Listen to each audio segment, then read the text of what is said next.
Hello, I'm David Alkine, and this is Janet Murphy, whose classroom we'll be using today. We'll be doing interviews with children to demonstrate some of the changes in children's thinking that Piaget described as concrete operations.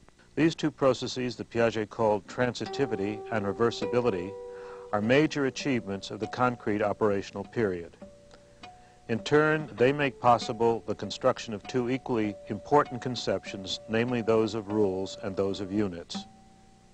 In this film, we are going to present children with a variety of tasks that require them to make judgments on the basis of either reason or perception.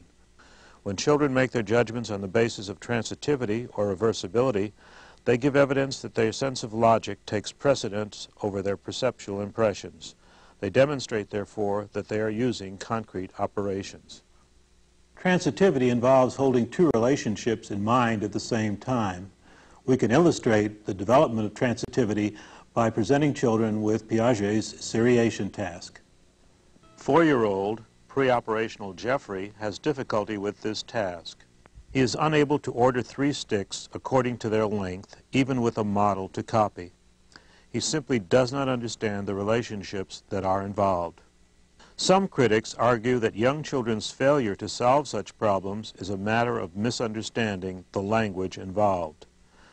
They say that young children simply do not understand the terms next largest, smallest, etc.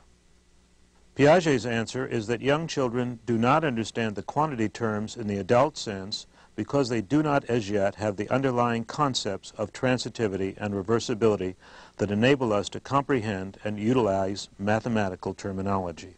When a child attains a unit concept in a particular domain, that's no guarantee that he or she will automatically have attained the unit concept in other content areas. Indeed, Piaget argues that each content area has to be constructed in its own time and in its own way. We can observe this as children attempt to conceptualize mass, weight, and volume with clay. So when they're in the 2 balls, they have the same amount. But if I roll this one back into a hot dog,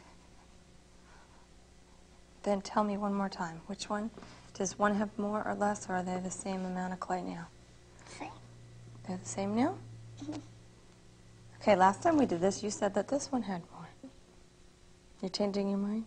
Do they take up the same amount of space, or does one of them take up more, or one take up less? This one takes up more. This one takes up more? Mm-hmm. Okay, and why do you think that? Because it's stretched out and it doesn't have as much room as a ball. Oh, okay. It has more room. So it seems to take up more space. She eventually succeeds in conserving mass, but gives in to her perceptual intuition that the sausage takes up more space than the ball.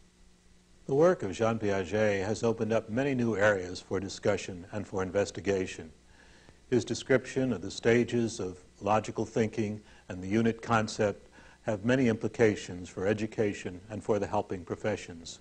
We hope that this film and others in the series will encourage you to incorporate some of these insights into your own work with children.